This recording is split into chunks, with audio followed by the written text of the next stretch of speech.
SBT, conversando agora com um dos candidatos à presidência da República do Brasil pelo PRONA. Com vocês, Enéas.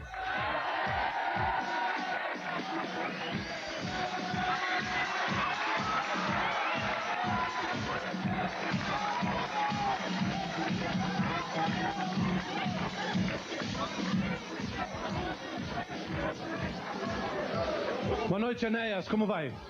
Boa noite, seu Sérgio. Tudo bem? Muito obrigado pela tua participação. É a terceira aqui no Programa Livre? Duas aqui, na outra emissora. Na TV Cultura. Lá, exato. Muito bem. Então, muito obrigado. Deixa eu fazer uma pergunta inicial aqui, dessa sinceridade que você sempre tem. Você acha que você vai ganhar a presidência da República esse ano? Depende do que ocorrer agora, nesse último período. Na dependência do tempo de que eu disponha para... Quer dizer, você acredita que ainda, se acontecer alguma coisa, você tem chance? O senhor me entrevistou em 89, eu continuo dizendo a mesma coisa. Ok. O senhor se recorda disso. Então vamos lá. Perguntas. Fala, garoto.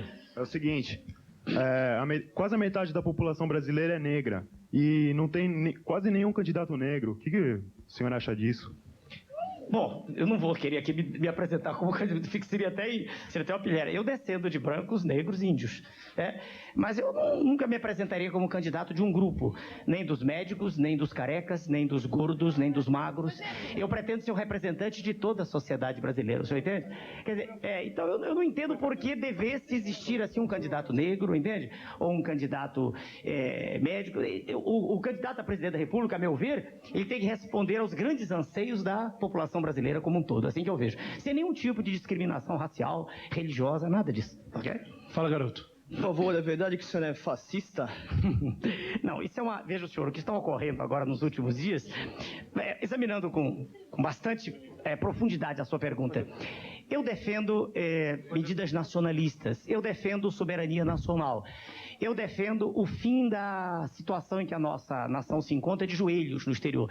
E como a grande maioria hoje dos candidatos à presidência da República já se curvou diante da ditadura do sistema financeiro internacional, como já há um complô organizado de modo que o Brasil continue do jeito que está, então os grandes veículos de comunicação, e em particular alguns, bem caracterizados, eles se voltam contra essa candidatura e dizem que o indivíduo que fala em ordem, em autoridade, em respeito é fascista.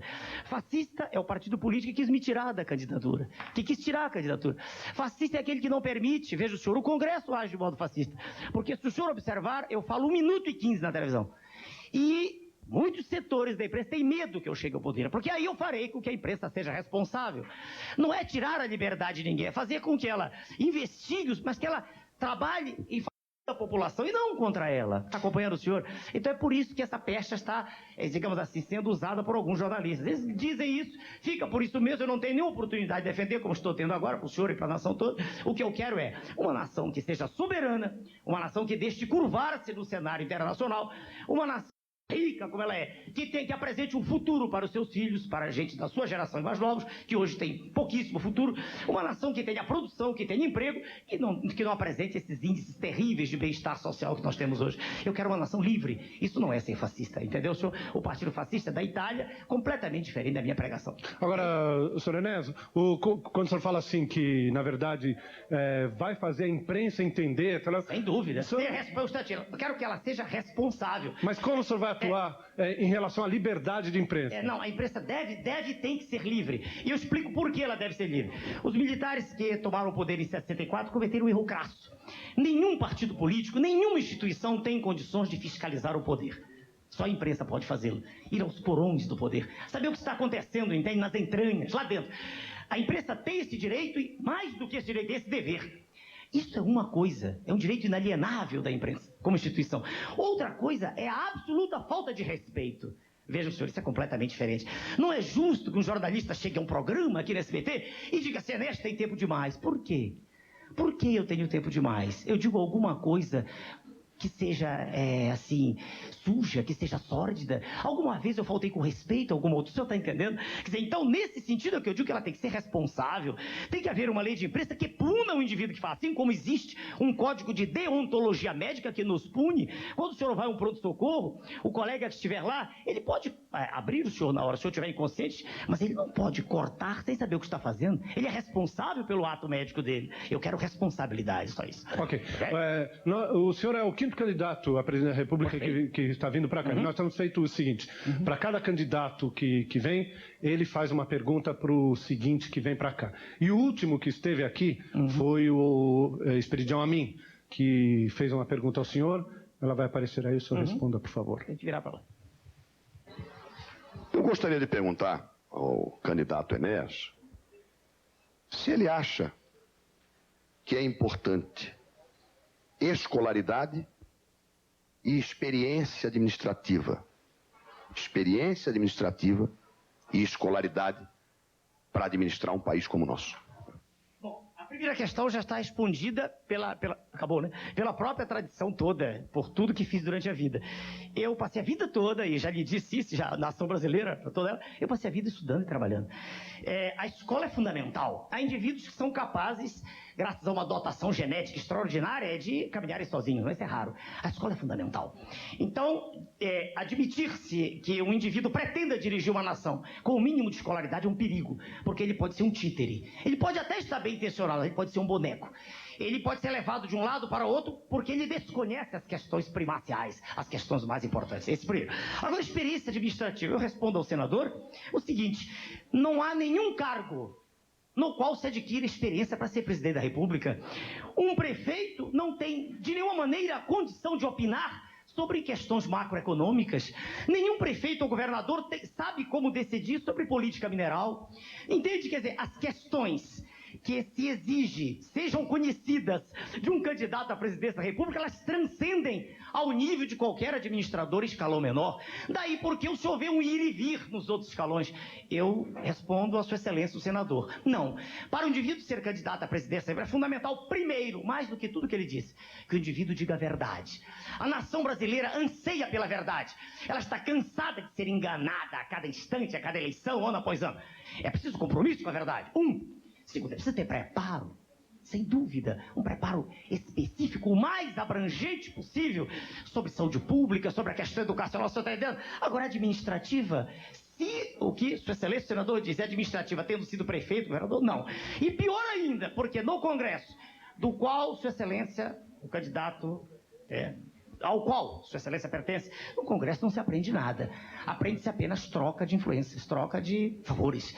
Eu já disse isso em público. Quer dizer, o Congresso não é uma escola na qual se aprenda nem a legislar, uma vez que há um número enorme de exemplos de leis inconstitucionais oriundas de lá. Respondi? Ok, estou respondendo. Para lhe dar um tempo, volta. Já.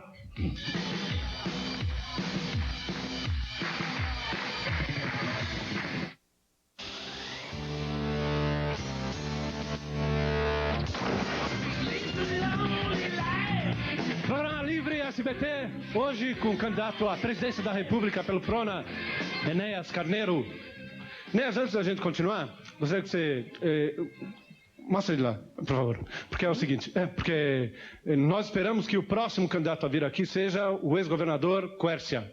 Então gostaria que o senhor fizesse uma pergunta a ele para entrar no ar no dia que ele, eventualmente, se ele... Espero, venha, está todo mundo vindo. Venha também. O que eu vou perguntar para os governadores? Como é que o governador explica, se é que há explicação para isso, que nas eleições passadas, o já falecido doutor Ulisses, figura respeitável na política brasileira, tenha obtido uma penetração tão pequena no seio da população?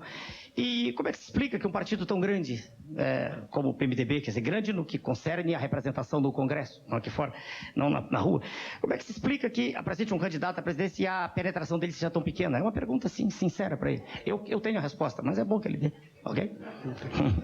Fala, garoto. Eu queria saber se em 89, quando você se candidatou pela primeira vez, você falou que se você não ganhasse a eleição, você não se candidataria de novo. Não, um minutinho, permita-me cortar. Eu tenho um documento, não, porque sem querer o senhor cometeu uma impropriedade, sem querer. Eu tenho um documento registrado em cartório, já foi filmado nesse programa, na outra TV, e o documento dizia assim, ipsis literis, veja o senhor, primeiro, se perder a eleição, não serei candidato a nenhum outro cargo de vereador, deputado estadual, federal, governador, senador. 2, deixo ressalvada a hipótese de candidatar-me à presidência da República. numa outra situação. Está escrito lá, registrado em cartório. E quanto ao horário eleitoral gratuito na televisão e rádio, você acha que o candidato Esperidião Amin, da vez que ele veio aqui, ele falou que ele acha que não devia ser em rede nacional tudo ao mesmo horário. E você acha que todos... Não entendi, não devia o quê? Que o horário político não devia ser em todas as emissoras ao mesmo horário, ao mesmo tempo.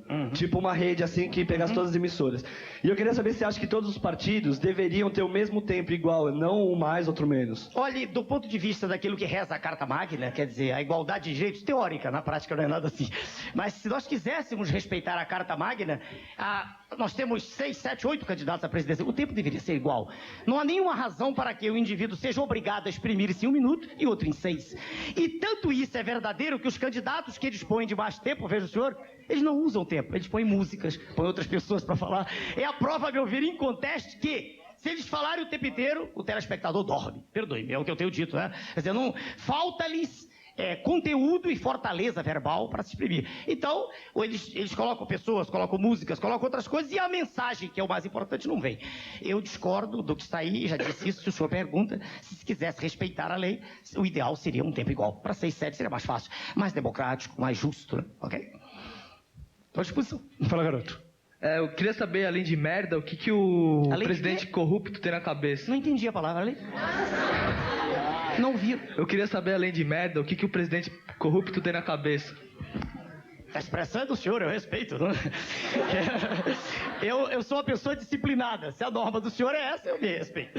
Veja bem. Não, eu digo a norma do dirigente do programa, eu não tenho dúvida. Veja o senhor, eu quero... Um dirigente, além disso que o senhor citou, desse conteúdo desagradável, além disso, o que é que ele deve ter mais? O que ele perguntou? Deve ter na cabeça. O que é que... Não sei. Veja o senhor, espera um minutinho, veja assim, os dirigentes do nosso país são extremamente mal dotados pela natureza no que concerne a arrumação cromossomial, que eles são mal dotados, e ao lado disso não estudam. Eles trocam ideias, conversam uns com os outros, mas não estudam. Pelo fato de não ser o estudo o imperativo categórico deles, eles realmente são muito ruins. O que mostra o temor colossal que eles têm de mim. Colossal, né?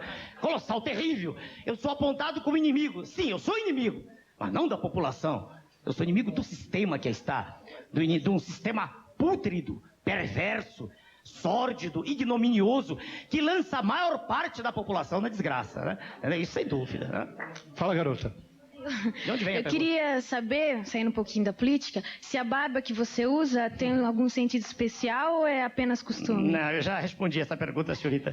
Não há nenhum sentido especial. Certa época eu estava escrevendo um livro e fui ficando, não barbudo, fui ficando barbado. E não havia tempo de fazer e fui ficando... Gostei do aspecto e ficou. Não há nada de especial, não, senhorita.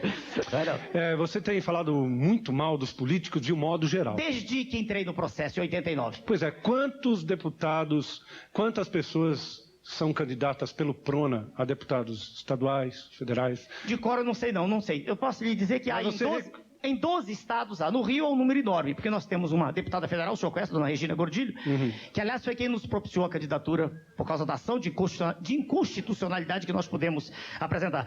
E ela já é um político mandato. E há no Rio de Janeiro uns 10 candidatos, e em Brasília alguns, São Paulo há, quer dizer, eu não sei o total. Eu vou dizer ao senhor que mais de 20, provavelmente. Talvez Agora, mais um pouco. Federal, né, no nível federal. Ok. Quer dizer, mas eles, você recomenda? Veja o senhor, eles todos se aproximaram de mim dizendo que acreditavam no modelo que eu apresento. O modelo de ordem, de respeito à lei, de disciplina e de uma vontade de aço para mudar o Brasil. Para fazer uma terra da qual a gente se orgulhe e não da qual a gente tenha tristeza. Todos hipotecaram esse tipo de compromisso. Então é minha obrigação também acreditar neles. Entende? Fala, garoto. Ô, doutor Inês, eu gostaria de saber, já que a juventude... Pronto. Já que a juventude é a força de um país, então, no seu programa ou seu projeto, talvez tenha uma folga para a juventude. Então, no Brasil existe, quer dizer, um espaço, digamos isso. O Brasil apresenta hoje em dia um índice de mortalidade das crianças muito grande, quer dizer, muito elevado, sem dúvida. bate recorde. E será que... O senhor é da onde, hein, com a sua pronúncia bonita assim? De onde o senhor é? Eu sou de Angola, sou curiosidade. Pois não. É um português um pouco diferente desse aqui do Brasil. Pois não. E será que o senhor tem competência para resolver esses problemas todos que já afetam o Brasil, digamos, há décadas? É difícil responder para o senhor como lidar. Eu teria que fazer um resumo da minha vida. Veja, senhor, uma pessoa vale por aquilo que ela fez. E não é aqui o lugar de eu contar toda a história da vida. Eu digo ao senhor o seguinte: eu tenho uma vida pautada em trabalho. E esse trabalho se reflete na última atividade que eu exerço, na qual eu dou aula para 1.000 médicos por ano num curso particular meu. E atividade médica. E já fui presidente de uma sociedade de cardiologia. Quer dizer, traçar todo o currículo de primeiros lugares, isso tudo não é bem próprio agora. Eu digo ao senhor o seguinte: eu estudei a vida inteira e tenho estado nos debates, quando os candidatos vão aos debates, à disposição deles. Eu lhes faço perguntas e boa parte das vezes eles não respondem as perguntas que eu faço. É a impressão que eu respondo ao senhor assim. Olá. Programa livre, dá um tempo, volta. Já. Já.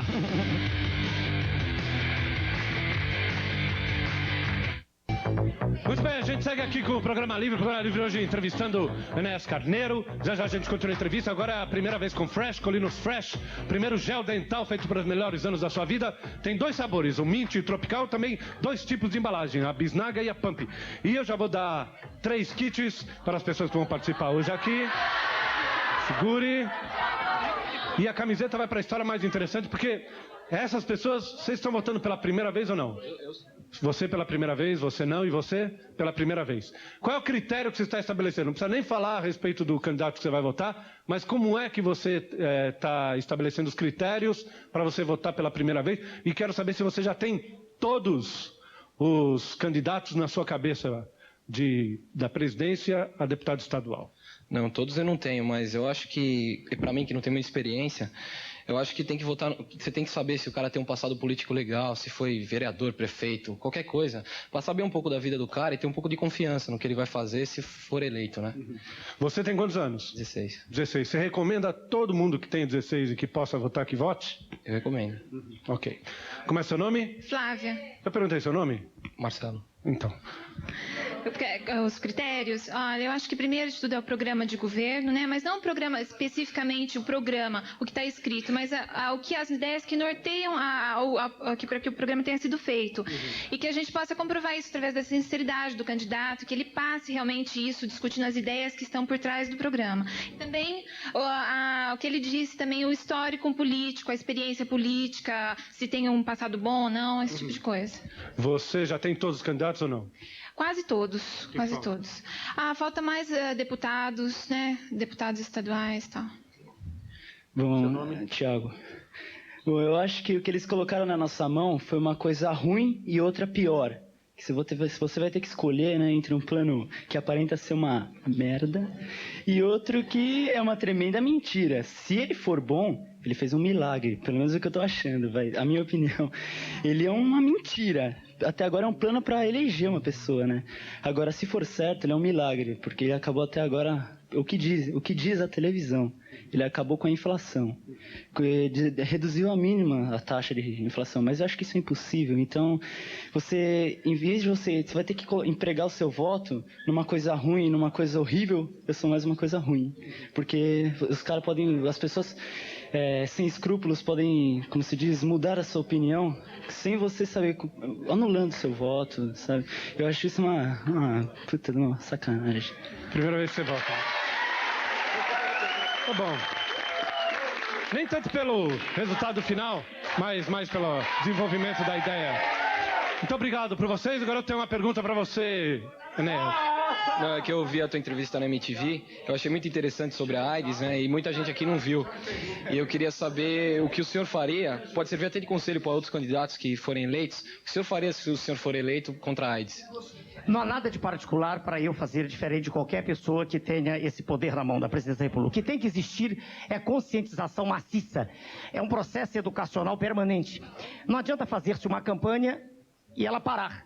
Porque novas gerações, a cada instante, né, vão surgindo no cenário. É um processo contínuo de educação de toda a juventude. Contínuo. Tem que haver permanentemente educação. Esse é o único caminho. A AIDS não é, no momento, ainda uma doença curável, só com prevenção. Fala, garoto. Eu queria saber, na opinião do senhor, quem foi o melhor presidente do Brasil e por quê? Do que eu conheço, Getúlio Vargas. No governo dele, o trabalhador teve... Trabalhador, eu estou falando daquele que trabalha. Pessoa que trabalha. Né? Teve pela primeira vez direitos.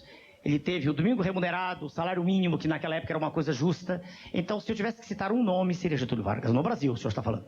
No Brasil. Ok. No próximo bloco, o senhor responde uma pergunta minha logo de saída. Numa hipótese, que o senhor talvez não admita, mas é uma hipótese, do senhor não chegar ao segundo turno, e se houver o segundo turno, quem o senhor vai apoiar? Pois não. O Programa Livre dá um tempo, volta já.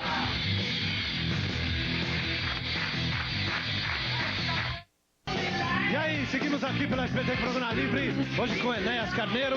Eu havia feito uma pergunta a ele antes do intervalo, que é a seguinte: se não chegar ao segundo turno, e se houver o segundo turno, e se continuar essa bipolarização entre Lula e Fernando Henrique, qual vai ser sua posição? Bom, com a mesma clareza com que eu falo sempre. O senhor me conhece bem. Terceira vez ou quarta que estou no seu programa. Exato. Se eu acreditasse em qualquer um dos senhores que aí está, como candidato à presidência da República, como candidatos, né, eu não teria entrado no processo. Eu não acredito neles. Transparece-me, né, transparece para mim, nas alocuções que eles proferem, sempre mentira. Sempre uma hipocrisia gigantesca. E de modo que eu estou sendo, mais uma vez, sincero. Se não chegar, não estarei do lado de ninguém. Recolho-me a minha posição de um cidadão comum, de professor de medicina. Se o senhor me permite, eu queria fazer um comentário, posso? O comentário é o seguinte: não existe isso que aí está tão decantado em prosa e verso pela imprensa. Isso é falso. Isso é falso, isso é fabricado. Tenta-se convencer a opinião pública, e não sou só eu quem diz isso, muita gente boa, que existe essa bipolarização para que a sociedade aceite isso já como fato consumado. Para que ela não pare e reflita. Porque o que está sendo programado é a eleição de uma pessoa, uma vez que já se sabe de modo claro que a outra pessoa não tem condições de discutir e que será esmagada. O que aconteceu em 89 é um exemplo inequívoco para o qual eu chamei a atenção da população naquela época. O segundo candidato não tem condições de enfrentar. Ainda mais um homem que tem uma escola de sociologia. Então, o que está sendo programado, sem dúvida, é que um candidato deve ser eleito. E o outro apenas está para fazer de conta, porque não tem condições. Isso é um perigo. Eu chamo a atenção da sociedade brasileira para o perigo que se descortina aí.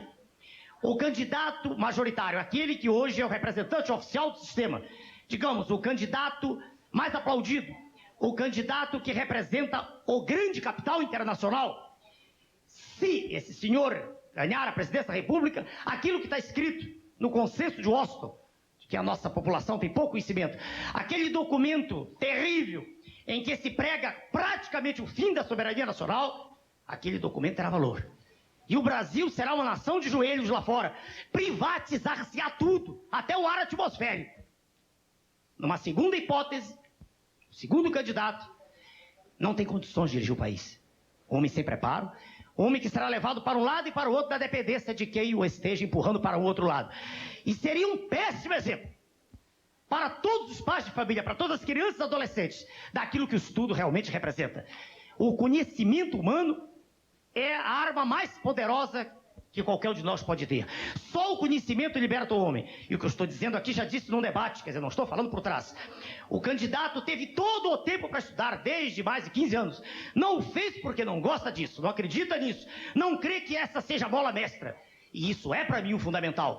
Eu não consigo entender uma sociedade jovem como a sociedade brasileira que não esteja pautada num esforço educacional gigantesco.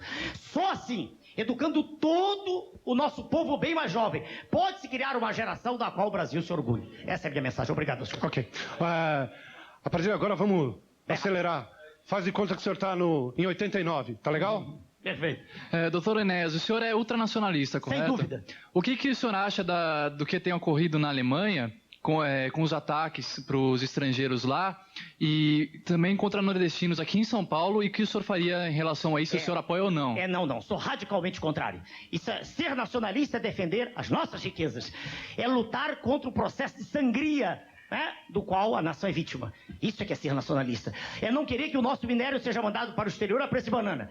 O senhor está entendendo? Isso é que é ser nacionalista. É dizermos lá fora, nós somos a maior nação do planeta, respeitem-nos, parem de tratar-nos como servos. Isso não tem nada a ver com a política, veja o senhor, de tratar os nossos irmãos do Nordeste como escravos. É completamente diferente disso. Pelo contrário, eu sou a favor da integração nacional. Eu sou a favor da irrigação do Nordeste, de que se captem mais água de superfície, o que hoje não é feito, que se utilize o Rio São Francisco, de que se dê àquele cidadão humilde a condição, e ele não sairá de lá, porque ele é um homem forte, ele gosta da terra dele. Tá claro pro senhor? Você sendo médico, o senhor sendo médico, por que se tornar político? É só para lucrar como, perfeito, como isso foi em cardiologista? 89. Calma aí. Isso não começou hoje. Eu era um cidadão aqui, não há ninguém da minha geração, mas eu era um cidadão que trabalhava, estudava e que vivia indignado com isso tudo que está aí.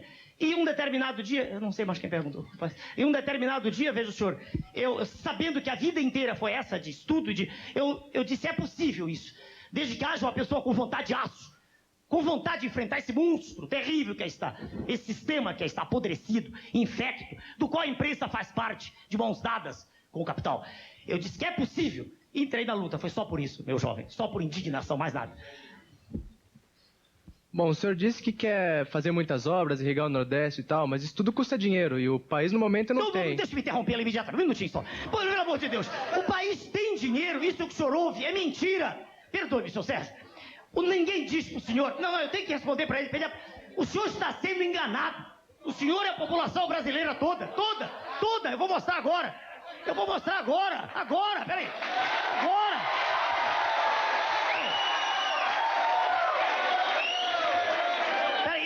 Culpado, peraí, eu cortei sua frase numa atitude até inteira, porque eu ouvi isso a vida inteira quando eu era médico apenas, não era político. E veja o senhor, eu trabalhava no hospital e faltava parede elétrica. No dia seguinte faltava algodão, faltava álcool e dizia o país não tem dinheiro. Aí te abre os jornais e diz déficit. Isso é mentira. Mentira deslavada pro senhor que está em casa. Veja bem, aqui na década passada, veja o senhor, saíram mais de 100 bilhões de dólares daqui, pagos ao sistema financeiro. O Brasil é o maior cassino do planeta, ninguém diz isso. Veja o senhor, aqui, agora, quando esse plano salvador, entre aspas, foi apresentado, o governo, permita-me desenvolver um pouquinho, o governo diz que não é intervencionista, que eu que sou. Eu quero ser intervencionista a favor da sociedade e não contra ela. Ele apresentou uma taxa de juros de 8%, isso está no meu livro ali, que neguem se puderem, 8%, 8 ao mês, meu jovem. Enquanto a campeã de juros lá fora, foi a Grécia no passado com 7% ao ano. 7 ao ano, aqui foi 8 ao mês.